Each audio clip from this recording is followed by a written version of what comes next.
வெற்றிவேல் முருகனுக்கு அரோகரா. ஓம் சரவணபவ. இந்த வீடியோ பார்த்தீங்கன்னா, ஐ திங்க் தைப்பூசத்தன்னைக்கு நான் 5 அபிஷேகங்கள் பண்ணி முருகரை வழிபட்ட ஒரு வீடியோ தான் உங்க கூட ஷேர் பண்ணியிருக்கேன். என்னென்ன அபிஷேகம்னு பார்த்தீங்கன்னா, தயிர் அபிஷேகம், பால், சந்தனம், திருநீர், மஞ்சள். இந்த 5 பொருட்கள் வச்சு நான் முருகப்பெருமானுக்கு அபிஷேகம் பண்ணது தான் உங்ககிட்ட காமிச்சிருக்கேன்.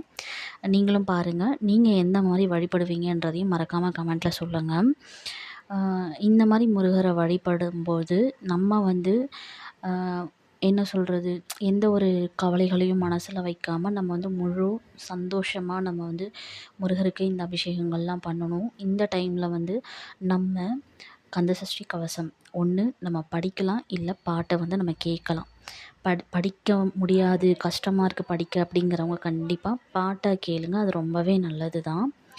கந்தசஷ்டி கவசம் படிக்கலாம். அதுக்கப்புறம் பார்த்தீங்கன்னா, வேல்மாறல். வேல்மாறல் படிக்கிறது வந்து ரொம்ப ரொம்ப ரொம்ப மன திருப்தியை தரும் உங்களுக்கு. அப்புறம் திருப்புகழ் படிக்கலாம். திருப்புகழில் பார்த்தீங்கன்னா, நான் எப்பவும் ஒரு திருப்புகழ் அடிக்கடி படிப்பேன். தீரா பிணிதீர சிவாத்மனான ஓராட்சியாதான ஓர்வாக் கருள்வாயே, பாரோர் கிரைசேயே பால கிரிராசே, பேரார் பெரியோனே பேரோர் பெருமானே. வெற்றிவேல் முருகனுக்கு அரோகரா. இந்த திருப்புகழ் வந்து நான் அடிக்கடி சொல்லுவேன். அப்புறம் பார்த்தீங்கன்னா, வேலுண்டு வினையில்லை, மயிலுண்டு பயமில்லை, குகனுண்டு குறையில்லை, கந்தனுண்டு கவலை இல்லை, வெற்றிவேல் முருகனுக்கு அரோகரா. இந்த ஒரு இதையும் நான் வந்து அடிக்கடி நான் சொல்லிகிட்ருப்பேன். எங்கேயாவது வெளியில் போனாலோ, இல்லை எனக்கு ஏதாவது கஷ்டமாக இருக்குது, எல்லா டைம்லேயும் நான் அடிக்கடி சொல்லிகிட்டே இருப்பேன். நீங்களும் வந்து இந்த மாதிரி பதிகங்கள் எல்லாம் படிங்க. உங்கள் வாழ்க்கையிலையும் ஒரு நல்ல விதமான மாற்றம் இருக்கும். அப்புறம் பார்த்தீங்கன்னா, முருகரை வந்து நல்ல முழு மனசோட, முழு நம்பிக்கையோடு வழிபடுங்க. நம்ம ஒரு விஷயத்த கேட்டு ஒரு வேண்டுதல் வைக்கிறோம் அப்படின்னா, கண்டிப்பாக முருகர் வந்து நமக்கு அதை நடத்தி கொடுப்பாரு. அதை முழு நம்பிக்கையோடு நீங்கள் பண்ணுங்கள். இவ்வளோ நாள் நான் பண்ணிகிட்ருக்கேன், ஆனால் வந்து முருகர் எனக்கு ஒன்றுமே செய்யலையே அப்படின்னு சொல்லி பாதியில் விடாதீங்க. சோதிக்கிற கடவுள் வந்து பல மடங்கு நமக்கு நல்லது கொடுப்பாரு. அதனால் நம்பிக்கையை மட்டும் என்றைக்குமே விடவே கூடாது. கஷ்டப்படாமல் ஒரு பொருள் நம்ம கையில் கிடச்சிதுன்னா அதுக்கான வேல்யூவே நமக்கு தெரியாமல் போயிடும். அடிக்கடி என்கிட்ட நிறைய பேர் இதை சொல்லி நான் கேட்டிருக்கேன். நானுமே அதை தான் சொல்கிறேன்.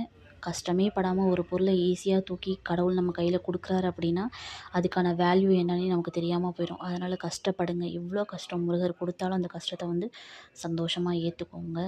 கண்டிப்பாக ஒரு நாள் நமக்கு பிடிச்ச மாதிரி முருகப்பெருமாள் நம்ம வாழ்க்கையை நமக்கு மாற்றி கொடுப்பாருன்ற நம்பிக்கையை மட்டும் விட்டுறாதீங்க.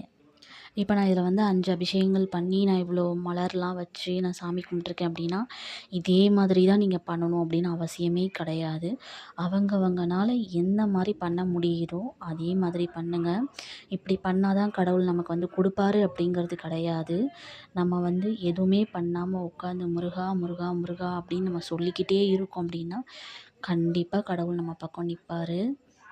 உங்கள் எல்லாருடைய வேண்டுதலும் கண்டிப்பாக நிறைவேறும். அதுக்காக நானும் முருகர்கிட்ட வேண்டிக்கிறேன். நீங்களும் நல்ல முழு மனசோட நம்பிக்கையோடு வேண்டிக்கோங்க. கண்டிப்பாக நல்லதே நடக்கும்.